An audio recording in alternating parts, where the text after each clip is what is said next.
All right, let's dive into this incredibly moving story.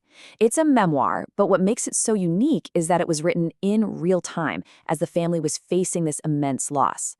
This isn't someone looking back years later. This is a raw, immediate journey through a sister's final days.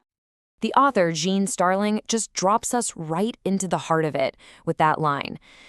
She was trying to document their shared history, asking her sister Ruth questions about their lives as she was writing, not realizing that the end of the story was coming up so fast.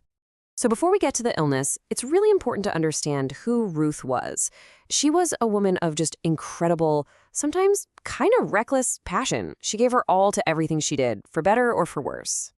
Okay, so picture this. On one visit, Ruth, who has basically no experience on a horse, decides to go riding with her sister.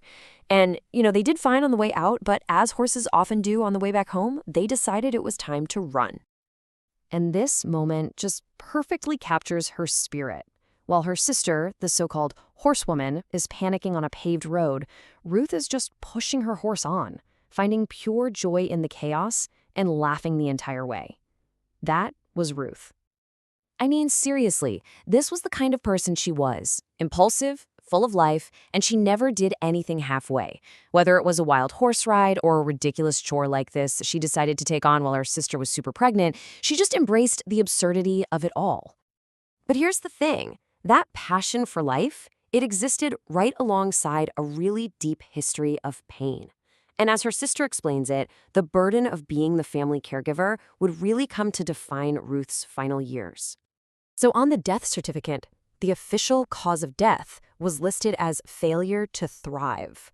Just a cold clinical term that her sister felt was, well, it was almost an insult. It just didn't begin to describe the physical and emotional hell she witnessed. It kind of hints that there's a much deeper story here.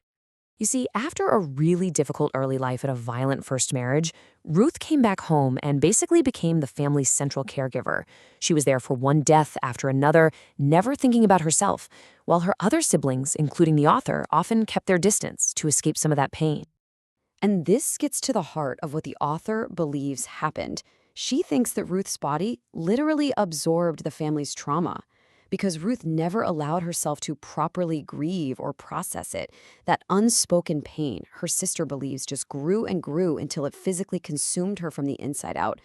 So, fast forward a few years, after moving out west to be near her remaining siblings, the physical toll of her rheumatoid arthritis, probably made so much worse by this emotional weight, became terrifyingly clear. During a visit, the author was just hit with the horrifying reality of Ruth's decline. The sight was so shocking, so much worse than she could have ever imagined, that it really forced her to understand the true depth of her sister's suffering. The physical reality of it was just gruesome. When she was helping her to the bathroom, her sister saw this skeletal frame that was so thin it almost looked like it wasn't there, and she just tried her best to hide her own shock and sorrow. Her body had become so fragile that the slightest touch could actually wound her. The author barely grazed her arm while changing a bandage, and blood immediately just started rolling down. Her home, which was once a place of so much life, had become what her sister called a house of horrors.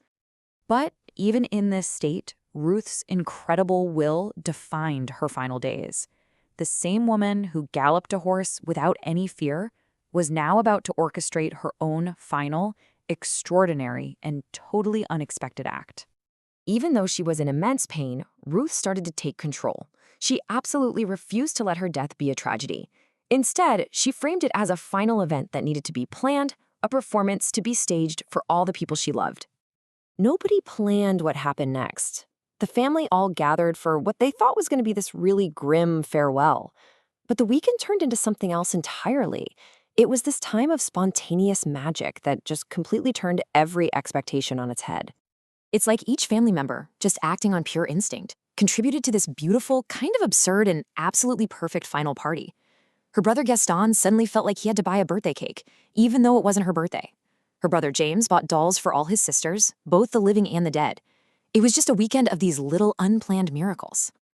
And when they brought in that cake and sang to her, Ruth wasn't a victim of her illness anymore. No, she was the joyful guest of honor at her own farewell party. She was like a little girl who'd never had a birthday party before, her face just glowing with pure happiness. As they were all saying their final goodbyes, her sister Jean made this one last kind of half-joking request. And Ruth, even though she was so weak and fading, just smiled and said, "Okay." She passed away just a few hours later, right after her party was over. So after that incredible party, the story moves to its conclusion, and it really explores those universal feelings that linger long after a loved one is gone, the guilt, the relief, and that search for some kind of meaning in it all. The author really grapples with this complex and often shameful mix of relief and guilt that comes when you witness a slow, agonizing death. She admits that watching her sister's misery was its own kind of pain, and she felt selfish for being glad that it was finally over. And this brings up a question that I think so many of us face. She wonders if you can ever feel like you did enough, or called enough, or visited enough. That guilt of all the should-haves, it just seems to be a constant companion when you're grieving.